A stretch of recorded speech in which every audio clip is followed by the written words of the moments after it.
네, 안녕하세요. 저는 귀를 통해 건강에 대해 소통하고 있는 17년차 약사 오혜서라고 합니다. 귀는 사실은 우리 몸의 전체적인 장부라든지 이런 혈자리들이 귀에 다 있거든요. 귀를 통해서는 우리 건강 상태를 좀 파악을 할 수가 있는 장점이 있어요. 오늘 다뤄볼 주제가 신장입니다. 그런데 신장이 특히 반사되는 곳이 귀거든요. 한의학적으로 봤을 때는 손은 심장이고 간은 눈의 상태로 볼 수 있고 그런 것들이 있는데 신장 기능은 귀에 반사되기 때문에 특히나 더 밀접한 관계를 갖고 있다고 보시면 돼요. 왜 나이가 들수록 신장에 관심이 더 많아지는 걸까요? 질환이 이제 악화가 되면서 최종적으로 투석을 하게 되잖아요. 신장까지 망가지게 되면 이게 죽음으로 가는 경우가 많습니다. 그렇기 때문에 신기능이 떨어진 것에 대해서 두려움이 있으시고 그렇게 되면 어떡하지 하는 그런 막연한 두려움이 좀 있으신 것 같아요. 그래서 아마 관심 많으실 것 같아요. 신장이 좋은지 안 좋은지를 귀의 어느 부분을 보면 알 수 있을까요? 귀에는 신장에 해당되는 혈자리가 존재를 합니다. 그래서 그 부분을 관찰을 하면 내 신장이 조금 약해져 있다 아니면 좀 질환으로 가까워지고 있다라는 거를 판단해 볼 수가 있습니다. 큰 귀로 이제 신장 자리를 말씀드릴 건데 저는 이어 테라피를 공부할 때 프랑스 이열과 중국 이열 두 가지를 다 공부를 했거든요. 이열 요법은 단순히 민간 요법이 아니고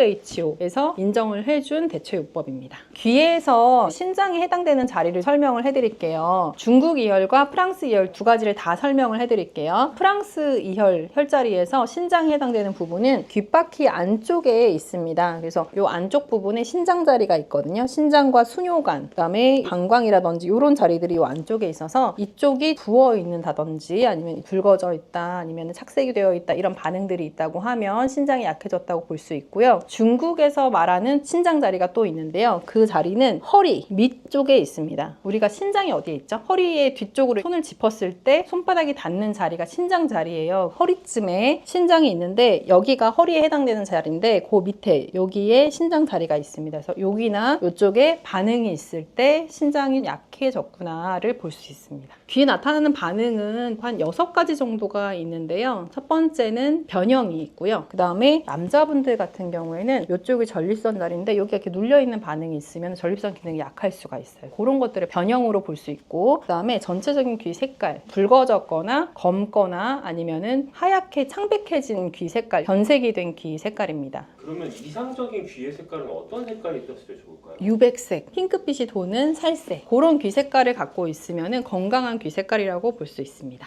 어두워지거나 붉어진 귀 색깔은 일반적으로 태닝한 톤이랑은 좀 다릅니다. 건강하게 어두워지는 그런 톤이 아니라서 병증을 그렇게 알아볼 수가 있습니다. 검붉은 색은 어디에 많이 있냐면 강남역 투다리 거기 가면은 이제 배 나온 회식하고 있는 부장님의 얼굴 색 연상되시나요? 검붉고 모공도 넓을 것 같고 배볼록 나와 있고 이런 분들의 그 피부 색이 귀에도 그런 색을 띠고 있으시거든요. 그 색깔이 염증성으로 검붉어진 색깔입니다. 제가 단톡방을 운영하고 있는데요. 지금 아마 고정 댓글에 링크를 남겨주실 거예요. 그쪽을 들어오시면은 질문 답변을 할 수 있는 방이에요. 귀 사진을 거기에 올려주시면은 건강하게 태닝된 귀인지 아니면 염증성으로 검붉어진 귀인지 제가 답변을 드리도록 하겠습니다. 또 세 번째는 각질인데요. 이제 귀가 원래는 이렇게 맨들맨들해야 되잖아요. 그런데 각질이 나타난 경우가 있어요. 그래서 각질이 잘 나타나는 부분은 하체에 해당되는 이런 부분이라든지 소화기에 해당되는 부분 이런 데 이제 각질이 잘 생기게 되는데 각질이 있는 부분은 혈액 순환이 잘 안 되는 거거든요. 그런 것들도 반응으로 볼 수가 있어요. 그다음에 네 번째는 색소 침착이나 점이거든요. 점이 생기는 부위에 따라 반응을 알 수가 있는데요. 제가 예전에 상담했던 고객분 중에 한 분은 머리에 해당되는 부분에 점이 있었어요. 근데 점이 생겼다는 거는 우리 몸이 산화적 스트레스를 심하게 받았다는 뜻이거든요. 그렇기 때문에 그 기간도 한 5년, 10년 이렇게 쌓였을 때 점으로 생기는 경우가 있는데 머리에 생겼을 때는 두통을 많이 호소한다거나 그리고 이미 점이 돼 있는 경우에는 대화가 좀 산발적으로 되는 그런 분들은 꾸준히 관리를 하시면 좀 도움을 받으실 수 있겠죠. 다시 상태가 좋아지면 점이 사라질 수도 있나요? 점이 좀 옅어지는데요. 사실 점으로 생긴 거는 쉽게 없어지진 않아요. 다섯 번째는 블랙헤드나 화이트헤드가 생기는 거예요. 코에만 생기는 줄 아셨죠? 근데 코가 아니라 귀에도 생깁니다. 블랙헤드가 많이 생기는 부분이 여기는 우리 몸에서 신장과 폐에 해당되는 부분이거든요. 몸에 염증이 생기면 이 부분이 블랙헤드가 잘 생기고요. 여자분들 특히 갱년기 증상이 있는 분들이 여기 구진이 많이 있어요. 그래서 반대로 생각하면은 내가 아직 갱년기 증상을 겪을 나이는 아니지만 귓구멍 옆에 블랙헤드가 있다라고 하면 갱년기 증상을 좀 심하게 겪을 수도 있겠는데 라고 유추해 볼 수도 있습니다. 이렇게 반응이 있을 때는 이런 상황이구나 라는 거를 인지를 하고 이쪽에 지압을 하는 것보다는 귀 지압 패치가 있거든요. 이런 것들 염증을 이제 흡착해 줄 수 있는데 그런 것들을 부착하는 방법이 있고요. 필요한 영양요법을 같이 하시는 거, 그다음에 식생활 개선을 하시는 게 도움이 될 수 있습니다. 그다음에 마지막은 혈관 확장이거든요. 귀에서 특정 부분에 혈관이 심하게 노출된 경우가 있을 거예요. 주로 이제 성장기 어린이들이 이렇게 노출된 경우가 있는데 성장기 어린이들은 이런 경우에는 영양분을 잘 채워주면 그 혈관이 노출된 게 다시 가라앉으면서 폭풍 성장을 하게 되거든요. 그런데 어른들은 이제 성장기가 아니잖아요. 혈관이 노출되어 있다 그러면 해당 부위에 순환이 잘 안 되면서 충혈이 되어 있는 거예요. 그런 부분들이 많이 있게 되면은 통증을 느끼게 됩니다. 모세혈관이 보이고 심해지면은 그 부위가 빨간색이 아니고 보라색, 붉어지기도 하거든요. 이런 부분에 이제 혈관이 노출된다라고 하면은 등에 통증이 생길 수도 있어요. 귀 혈자리 나타내는 지도가 있는데 그 지도랑 귀에 나타나는 반응을 공부해 두면요, 그 부분이 좀 불편하겠구나라고 유추해 볼 수가 있는 거예요. 귀 지도를 이제 좀 궁금해하시는 분 있으실 텐데 댓글에 보시면은 단톡방 링크가 있을 거예요. 거기 들어오시면은 이열 지도 사진이 방에 올라와 있기 때문에 거기서 보실 수 있습니다. 신장을 관리하기 위한 식이하고 생활습관 개선도 굉장히 중요할 텐데요. 그 부분을 또 말씀을 드릴게요. 기본적으로 신장이 안 좋으면은 짜게 먹으면 안 된다 이렇게 생각하시는 분이 많으신데 실제로 그렇지 않습니다. 건강한 소금을 선택을 하셔서 뭐 죽염도 있고 좋은 소금 선택하셔서 드셔야 신기능이 좋아집니다. 신장 기능이 약하신 분들은 이렇게 생각하시면 돼요. 바다에서 나는 식재료를 통해서 음식을 해먹는다. 바다에서 나오는 음식들은 염분을 머금고 있잖아요. 그래서 신장이 약해졌을 때는 우리가 몸에서 짠맛이 땡기기도 하고요. 실제 짠맛을 넣어줬을 때 신기능이 올라갑니다. 병원에서 얘기하는 그 나트륨 섭취를 줄이세요 하는 거는 몸에 안 좋은 정제소금을 이야기하는 거고요. 실제로는 건강한 소금, 천연 원료로서 짠맛은 섭취를 해주시는 게 신기능에 오히려 도움이 됩니다. 신장 기능이 안 좋으면 물을 많이 섭취하지 말라 이렇게 알고 계시거든요. 근데 실제로 우리 몸은 수분 섭취가 원활하게 돼야지 독소도 빠져나가고 해독이 이루어져요. 그래서 따뜻한 물로써 건강한 소금을 조금 타서 드시면 훨씬 도움이 되거든요. 따뜻하게 수분 섭취를 하시는 게 중요하고요. 숙면이 또 중요해요. 근데 시간도 중요해요. 우리 장기가 회복되는 시간대가 있거든요. 그런데 신장이 회복되는 시간은 밤 11시부터 1시입니다. 그래서 그 시간대에 내가 충분히 수면을 취해 주어야만 신기능이 회복이 될 수가 있습니다. 마지막으로 소리에 대한 자극을 너무 크게 받으면 신장도 상할 수가 있어요. 그래서 이어폰으로 너무 큰 소리를 듣는다거나 소음 속에 노출되어 있으면은 귀 청력도 약해지지만 신기능도 안 좋아질 가능성이 있기 때문에 그런 자극들도 줄여주시는 게 도움이 됩니다. TV 보시는 건 사실은 크게 지장이 없는데 문제되는 거는 우리가 이어폰을 꼽았을 때요. 직접적으로 여기에 소음이 가해졌을 때 안 좋거든요. 이 이어폰을 좀 빼고 자연의 소리를 좀 듣고 TV나 영상을 볼 때도 차라리 오히려 모니터를 두고 노트북으로 보게 되면 안 꼽게 되잖아요. 그렇게 하셨으면 좋겠다는 생각을 해봅니다. 기본적으로 아까 신장 자리를 말씀을 드렸는데 여기 안쪽 자리하고 여기 안에 신장 자리가 있다고 말씀을 드렸는데요. 우리 몸은 유기체로 연결되어 있기 때문에 어느 한 곳만 지압하거나 관리한다고 좋아지지 않습니다. 그래서 노폐물이 잘 빠질 수 있는 림프 자리 이런 곳들을 독소를 잘 빼주셔야 되고요. 그 다음에 심장이 건강해야지 피가 잘 돌 수 있겠죠. 그래서 심장에 해당되는 귓구멍 옆에 심장 자리들, 이쪽에도 또 심장 자리가 있거든요. 심장 자리들도 지압을 해줘서 피가 잘 돌 수 있도록 도움을 주면서 신장까지 마사지를 해주는 게 도움이 됩니다. 계속 귀를 주무를 수는 없으니까 귀 지압 패치를 해당하는 자리에 부착을 해두시면 훨씬 편하게 관리를 하실 수 있을 거예요. 종아리를 제2의 심장이라고 하거든요. 근데 심장 에너지가 좋아지면서 피를 잘 돌리면은 막혀있던 모세혈관이 잘 뚫려요. 신장은 모세혈관 덩어리라고 보시면 되거든요. 이 모세혈관들이 막히면서 신기능이 떨어지는 거예요. 심장 기능이 약해져도 모세혈관에 피가 안 가면서 신기능이 떨어질 수 있기 때문에 주무시기 전에 종아리 마사지를 해서 심장 기능을 올리는 걸로 신기능을 보조해주는 방법이 있습니다. 자기 전에 이 괄사를 통해서 발바닥에 이렇게 있고 다리가 있다고 하면요. 뒤꿈치 위에 아킬레스건 위쪽으로 이쪽을 풀어주시고요. 이 바깥쪽 부분에 긁어서 풀어주시고 종아리에 근육이 많은데요. 그렇기 때문에 이 심장 기능을 보조할 수 있고 제2의 심장이라고 부르는 거기도 해요. 세게 하시지 않아도 되고요. 이렇게 풀어주시고 그 다음에 오금 부분도 한 번 더 풀어주시면 도움이 됩니다. 또 폼롤러가 있으신 분들은요. 침대 위에 폼롤러 올려놓으시고요. 흔들면서 마사지 해주시는 것도 도움이 될 거예요. 빈 모양으로 만든 것은요, 그 근육의 그 미세한 부분까지 자극을 해줄 수 있도록 하기 위해서 만든 거고요. 다른 괄사들은 조금 더 세게 지압을 해야 효과를 볼 수 있는데, 이거는 원료 자체가 이제 항산화 미네랄이 들어있어요. 그래서 조금 오버해서 얘기하면 세게 하지 않아도 닿기만 해도 통증이 좀 풀려요. 요건 한번 경험해 보시면 좋을 것 같아요. 그래서 필요하신 분들은 구매할 수 있는 링크 달아두도록 하겠습니다. 샀는데 어떻게 활용해야 되는지 몰라서 고민이실 수 있을 것 같아요. 그러면은 영상 보시는 분들에 한해서 채널 통해서 이제 구매했다라고 말씀을 해주시면은 그분들은 제가 초대를 해서 직접 어떻게 사용하면 되는지를 지금 촬영하고 있는 이곳 한남동 카페 골목에서 클래스를 제가 진행해 드리도록 하겠습니다. 물론 무료입니다. 오늘은 신장에 관련된 귀의 반응과 어느 부분을 지압하면 되는지를 좀 알아봤는데요. 신장 관리를 위해서 식생활 습관 어떻게 하면 되는지를 좀 말씀드렸어요. 앞으로 신장 외에도 근본 치유를 할 수 있는 방법에 대해서 많이 알려드리도록 하겠습니다. 안녕하세요.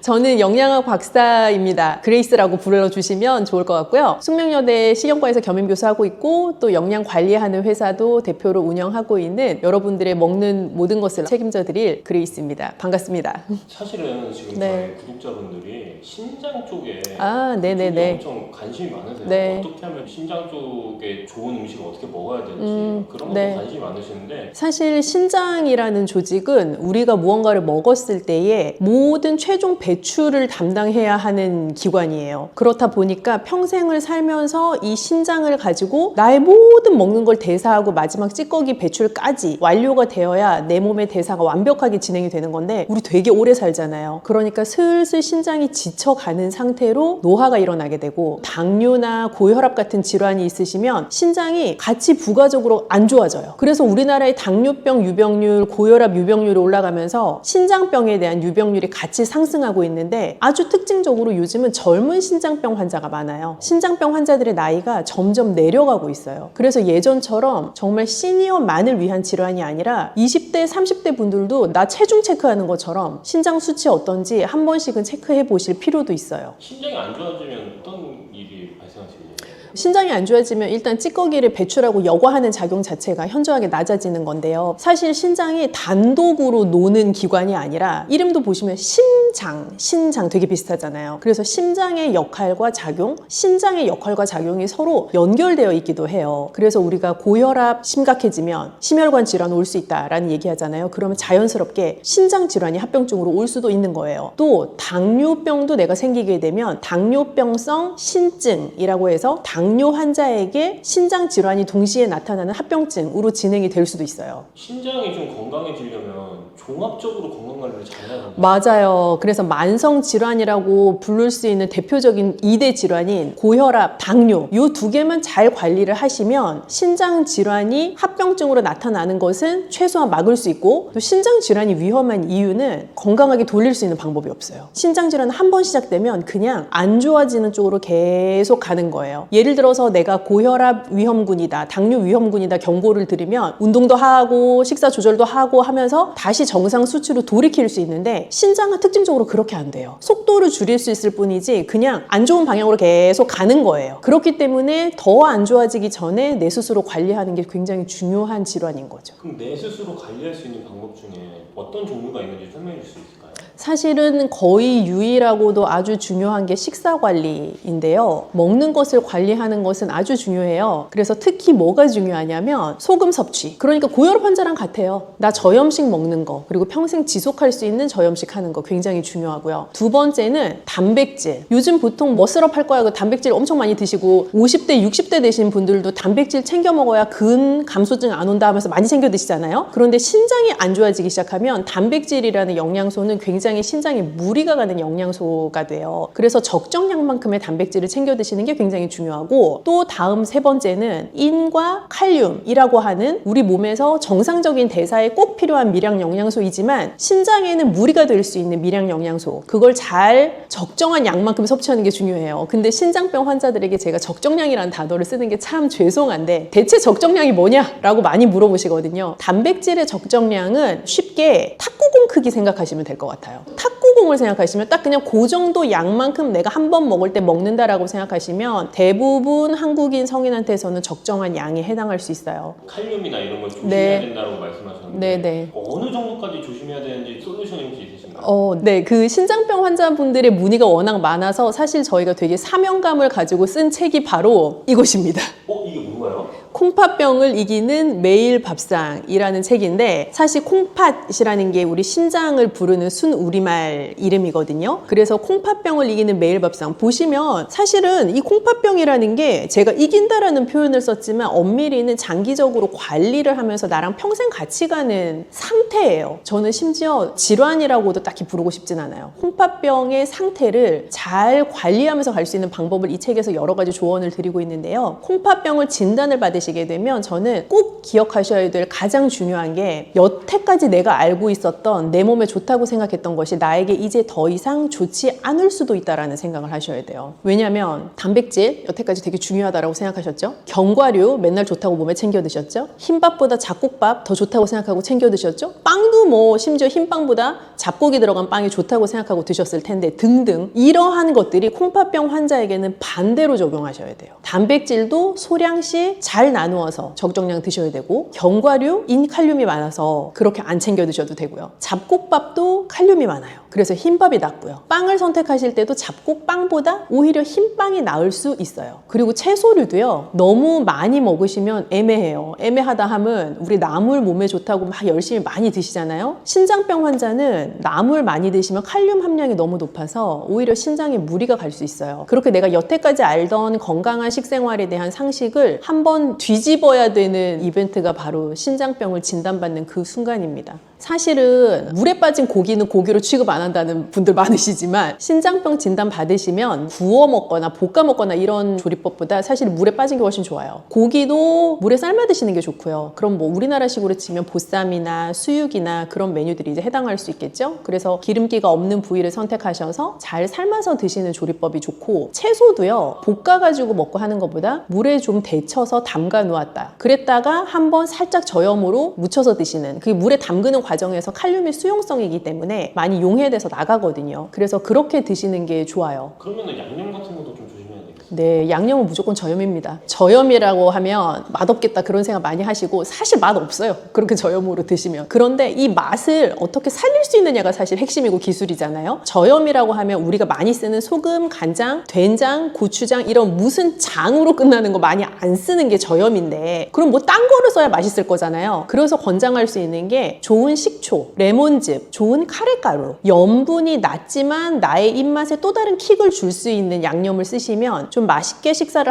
하시면서도 또 동시에 저염으로 즐길 수 있는 방법이 돼요. 좋은 식초가 어떤 게 좋은 식초, 제가 이렇게 말씀드리면 좀 배신감이 느껴지실 수 있지만 모든 좋은 식재료는 사실 가격과 비례하거든요. 비쌀수록 좋다는 예, 식초는 사실 비쌀수록 좋은데 비쌀수록 좋다라는 것도 잘 생각을 해보셔야 되는 것이 무조건 비쌀수록 좋은 게 아니라 뒤에 성분을 보았을 때 추가적으로 당이 포함되어 있거나 무언가 이거를 인공적으로 발효를 했거나 하는 거 말고 자연 발효로 끝까지 나한테 전달될 때까지 추가적인 당의 애돈 없이 나온 식초가 좋은 식초죠. 그럼 발사믹 같은 게 좋은 예시가 될 수 있나요? 발사믹도 종류가 굉장히 많아서 모든 발사믹이 방금 제가 말씀드린 기준에 해당하는 것은 아니고요. 그래서 자연 발효된 식초를 찾아보겠다라고 생각하시면 좋을 것 같아요. 그럼 마늘은 어떤가요? 마늘은 좋은데 마늘을 또 제가 좋다고 말씀드리면 막 하루에 한 줌씩 드실까 봐 이게 또 감이 너무 좋다고 말씀 못 드리는데 모든 건 적정량이라고 말씀드렸잖아요. 우리가 곰이 사람 되려고 마늘 먹는 거 아니기 때문에 적정량을 드시는 게 일단 중요해요. 한 번 드실 때 한 2쪽, 3쪽 정도는 괜찮을 것 같아요. 그리고 생마늘 드시면 속이 아리는 분들이 있어요. 마늘의 성분 중에 속을 좀 자극할 수 있는 성분이 있기 때문인데 신장병 앓으시는 분들 중에서는 식사하는 재미가 없다라고 말씀하시는 분들이 많으시거든요. 그만큼 가려야 되는 식재료가 많기 때문인데 마늘도 좋다고 해서 생마늘 막 이렇게 드시면 그렇지 않아도 약간 식욕과 밥맛이 떨어진 상태에서 더 속이 불편하실 수가 있어요. 그래서 약간의 올리브유 같은 데 잘 구워서 드시는 것도 방법일 것 같아요. 콩팥을 좀 잘 관리하고 싶으면 네. 절대 피해야 되는 음식도 있을 것 같아요. 절대 피해야 되는 것은 우선 너무 가공이 많이 된 거. 이거는 사실 콩팥병 환자뿐만 아니라 모든 현대인이 일단 절대 피하면 좋은 것 중에 하나인데요. 왜냐하면 가공이 많이 됐다라는 것은 그냥 내가 상상해 볼 때 공장에서 많은 프로세스가 진행된 거를 피하겠다라고 생각하시면 돼요. 만약에 당근을 먹겠다? 그럼 밭에서 농부 아저씨가 기르고 그거를 캐서 유통하는 업자가 마트까지 갖다 놓으면 내가 먹는 거잖아요. 얘는 공장에 안 들어간단 말이에요. 그런데 무슨 햄 이러면 뭘 잡아서 갈아서 모든 과정이 공장에서 다 진행이 되고 중간중간 이 햄을 좀 더 빨갛게 보이게 하기 위한 혹은 더 맛있게 보이게 하기 위한 더 반짝거리게 하기 위한 각종 첨가물들이 들어가잖아요. 그래서 그런 공장에서 벌어지는 단계가 최소화된 것이 사람한테 좋은데 그것이 특히 신장병 환자한테는 더 그래요. 그래서 가공식품이나 초가공식품은 우선 피해 주시면 좋을 것 같아요. 고칼륨 식품은 슬프지만 녹색 잎채소는 고칼륨 식품입니다. 그래서 나물을 만들어 먹을 수 있는 모든 채소는 우선 고칼륨이라고 생각을 해주시면 좋을 것 같아요. 그래서 고칼륨 채소이지만 사실 내 몸에 필요하고 먹어야 되잖아요. 그렇기 때문에 저희가 권장드리는 방법은 채소를 사서 찬물에 1시간 정도 이렇게 담궈 놓고 그러면 이 칼륨이 수용성으로 용해되고 또 다시 한번 나물 조리하듯이 데쳐요. 그러면 끓는 물에서 다시 한번 칼륨이 용해가 돼요. 그 상태에서 저염 양념으로 살짝 묻혀 드시는 것은 고칼륨인 채소를 중칼륨이나 저칼륨으로 바꿀 수 있는 방법이 돼요. 음료는 색깔 짙은 음료는 피한다고 생각하시면 돼요. 예를 들어서 콜라, 이런 색깔이 진하잖아요. 그런 음료들은 인 함량이 높아요. 음료도 공장에서 나오는 제품이잖아요. 공장에서 나오는 제품들은 대부분 인이라는 영양소가 여러 첨가물에 많이 들어가 있기도 하기 때문에 인 함량이 높아요. 그래서 가공식품이 인 함량이 높은 것처럼 공장에서 나오는 다양한 종류의 음료들도 인 함량이 높은 경우가 많은데 특히 색깔이 짙은 탄산음료일수록 그럴 수 있다라고 생각하셔도 거의 무방할 것 같아요. 제로는 대체당을 썼다 뿐이지 똑같습니다. 그래서 제로 음료도 신장병 환자한테는 좋지 않습니다.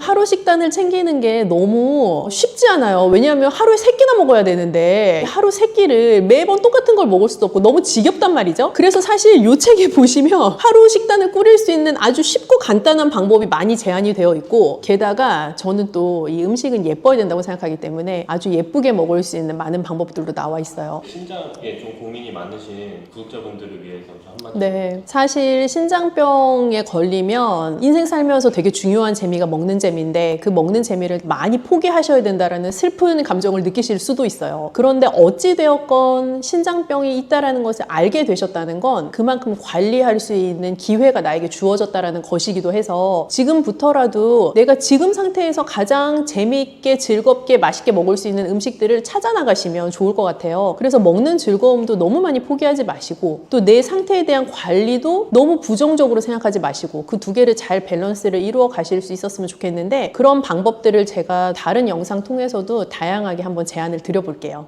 그 깻잎이라는 재료가 굉장히 독특한 재료예요. 사실 제가 그 주말 농장을 몇 번 해보았습니다만 주말 농장. 이게 깻잎 진짜 잘 자라거든요. 아. 생존력이 장난이 아닌 애더라고요. 그래서 깻잎을 제가 키우면서 되게 많이 느꼈던 것 중에 하나가 이게 향이 아주 독특하잖아요. 그러니까 토끼가 와서 잘 안 먹어요. 이렇게 말씀을 드리는 이유는 우리가 뭔가 깻잎도 향이 굉장히 세고 예를 들면 고수도 향이 굉장히 세잖아요. 근데 두 개가 다 녹색으로 향이 센 이파리들인데 그 향의 종류가 다르잖아요. 근데 깻잎이라는 재료는 사실 우리나라만 먹어요. 중국에서도 안 먹고 근데 어떻게 보면 우리나라는 고수라는 재료를 즐기기 시작한 지 얼마 안 됐잖아요. 그래서 전통적으로 이 깻잎은 한국에 굉장히 특화된 재료이고 그걸 역으로 생각하면 굉장히 생소한 향이 나는 이파리인 거예요. 그래서 우리나라에서는 고기 드실 때도 많이 드시고 깻잎지 같은 것도 담그시고 깻잎으로 가볍게 밑반찬도 하시기도 하고 또 어디다가 향을 좀 더하고 싶을 때 깻잎을 채 썰어서 넣기도 하는 등 다양한 용도를 깻잎이 갖고 있죠. 그래서 우리나라에 어찌 보면 초록색 채소 중에서는 아주 고유의 재료가 아닐까 생각합니다. 네, 깻잎이 작고 가볍지 않습니까? 그래서 그 효능이라는 걸 느끼려면 아주 많이 먹어야 된다는 문제가 있긴 한데요. 고기 드실 때 쌈 싸 드시는 정도로는 한 대여섯 장, 10장 이렇게 드실 텐데 사실 그 효능이라는 것이 참 뭐라 말할 수 없는 미비할 수 있어요. 왜냐하면 모든 것은 양에 따라 비례를 하는 것이기 때문에. 네, 그러나 어쨌든 깻잎 자체는 파워풀한데 우리가 멸치 칼슘의 왕이다 뭐 그런 말 하잖아요. 근데 깻잎에도 칼슘 많아요. 이게 신기하시죠? 그래서 깻잎도 칼슘이 굉장히 많은 식재료 중에 하나이고요. 또 독특한 향미를 가지고 있는 재료이다 보니까 깻잎을 먹음으로써 어떻게 보면 내가 약간 입맛이 돋구어지기도 하고 다른 음식을 더 다양하게 섭취해보고자 하는 욕구가 생기기도 해요. 그래서 그런 것들이 향이 또렷한 식재료가 주는 이점이기도 하죠. 그래서 입맛이 없을 때 나에게 향을, 내가 좋아하는 향을 주는 재료를 곁들임으로써 내가 다른 음식을 좀 더 적극적으로 섭취할 수 있게끔 하는 그런 통로가 되기도 하죠. 어떻게 보면 이게 양배추 환도 있고 우리가 뭐 채소 가지고 만든 다양한 환 종류들이 있잖아요. 근데 이게 맞으시는 분도 있고 그게 오히려 좀 무리가 되시는 분도 있을 수 있어요. 그래서 제가 아주 그냥 재미난 예시를 들어드리면 옆집에 사시는 어떤 분이 다이어트를 할 거라고 뭐 무슨 뭐를 먹고 살을 뺐어요. 나도 따라 해야지.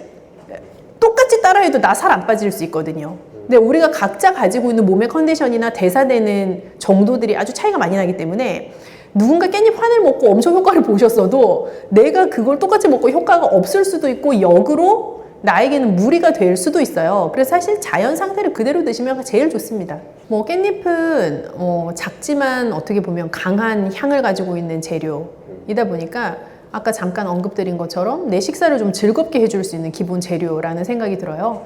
그럼 밥맛 없을 때 우리 어렸을 때도 생각해보면 엄마가 깻잎, 생깻잎 이렇게 해서 간장에 살짝 담아가지고 주는 그 깻잎 반찬이 나를 또 입맛이 돌게 하기도 하고 했었잖아요.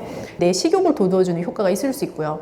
그리고 깻잎 자체가 칼슘 함량이 높은 재료이기 때문에 어떻게 보면 우리가 일반적으로 칼슘 함량이 높은 재료들에서 얻을 수 있는 뼈 건강 이랑도 연결해서 생각해 볼 수도 있죠. 모든 나물류의 채소가 다 마찬가지인데요. 생 상태로 먹는 것보다 사실 살짝 데쳐서 먹게 되면 훨씬 많은 양을 먹을 수 있어요.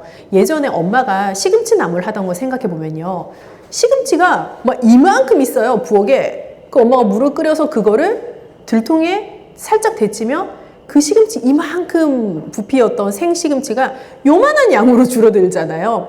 그건 어떻게 보면은 나한테 생시금치를 이만큼 먹으라면 못 먹는데 시금치 나물 요만큼 먹으라면 먹을 수 있거든요. 그래서 채소를 가장 많이 섭취할 수 있는 방법이 사실은 데친 나물, 우리가 전통적으로 숙채라고 부르는 조리법에 해당하는데요. 깻잎도요. 깻잎 순 같은 것을 많이 사셔서 살짝 데쳐서 나물로 해 드셔도 아주 좋고요. 또 당연히 생으로 쌈 싸 드셔도 맛있지만 그 데친 깻잎을 이용해서 뭐 달걀찜에 넣으신다거나 달걀 마리를 만들어서 드신다거나 하는 등의 단백질과 같이 섭취하실 수 있는 방법을 또 선택해 보셔도 좋겠고요. 깻잎이 예쁘게 생겼잖아요. 그래서 깻잎 전도 요즘은 많이들 드시는 것 같은데 뭐 두부 같은 거 잘 으깨서 살짝 저염으로 양념하시고 깻잎 사이에 넣어서 앞뒤 이렇게 붙여서 달걀물 해서 잘 부쳐내시면 또 맛있는 향긋한 깻잎 전을 드실 수도 있죠. 깻잎을 그 주재료로 쓰시는 것도 방법인데 제가 추천드리고 싶은 것 중에 하나는 제가 요 메뉴를 한번 추천드려 볼까 봐요. 청포묵 깻잎 김무침. 우리 왜 한식당 같은 데 가면 이렇게 탕평채, 미니 탕평채처럼 청포묵 나오고 거기에다 뭐 달걀 지단이나 당근 채 썬 것 그런 거 같이 잘 볶아낸 것들이 이렇게 버무려서 나오는 요리들이 나오잖아요. 그것과 비슷한 느낌의 요리예요.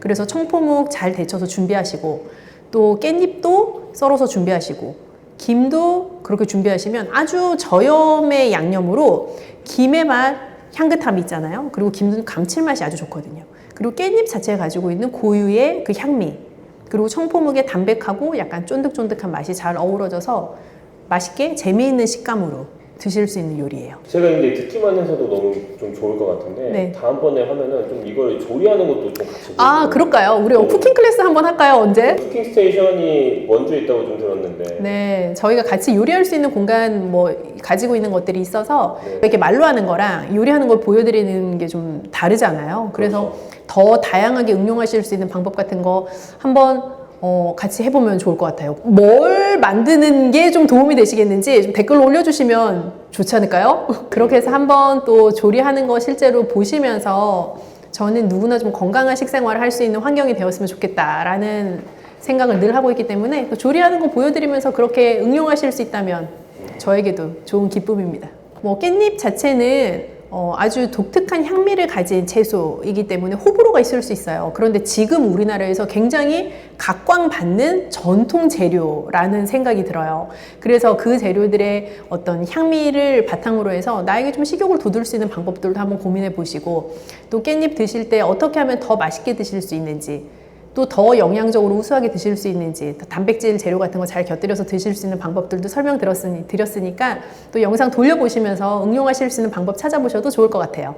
귀를 통해서 건강에 대해 소통하고 있는 17년차 약사 오혜서라고 합니다. 귀랑 건강에 관련이 있나요? 네, 이렇게 큰 귀가 있는데요. 이게 네. 바로 우리 몸에 해당되는 그 혈자리들을 여기에 표현해 놓은 거거든요. 예를 들면은 이쪽은 머리 쪽이고요. 이쪽은 목 쪽이고, 여기에는 췌장자리도 있습니다. 그래서 이 부분이 오늘의 주제에 해당되는 췌장자리인데요. 귀는 우리 몸의 축소판이라고 할 수 있기 때문에 아주 밀접한 상관관계가 있습니다. 췌장이 우리 몸에서 혈당 조절을 하고 소화 효소를 분비하는 기능도 하거든요. 사실 가장 걱정하시고 두려움으로 있는 것이 증상이 없이 치료가 어렵다는 그런 부분 때문에 두려움의 대상인 것 같습니다. 귀에서 췌장 쪽에 반응이 있는 분들한테는 미리 반응이 있다 말씀드리고, 식이 관리를 하시거나 운동도 하시고 영양제도 섭취하시면서 관리를 하실 것을 적극적으로 좀 드리는 편이에요. 여기에 두 구역이 있어요. 여기 연골이 가운데 지나가고요. 여기가 소화기에 해당되는 부분인데, 이 아래쪽이랑 이 위쪽 공간이 있어요. 그 위쪽 공간에 중심부 지점, 거기가 췌장자리거든요. 이 부분에 실핏줄이 지나간다, 여기에 어떤 반응들이 나타난다라고 하면은 췌장이 좀 힘들어하는데 라고 생각하시면 되고, 간, 담낭, 췌장 같이 가거든요. 그렇기 때문에 간에 해당되는 거는 오른쪽 귀에서 봐요. 간이 이쪽이거든요. 요 반응과 요쪽 반응을 같이 봤을 때 뭔가 칙칙하고 아니면 핏줄이 서 있고 덩어리 져 있고 한데 라고 하면은 췌장이 조금 힘들어하는구나 라는 거를 인지를 하시면 좋습니다.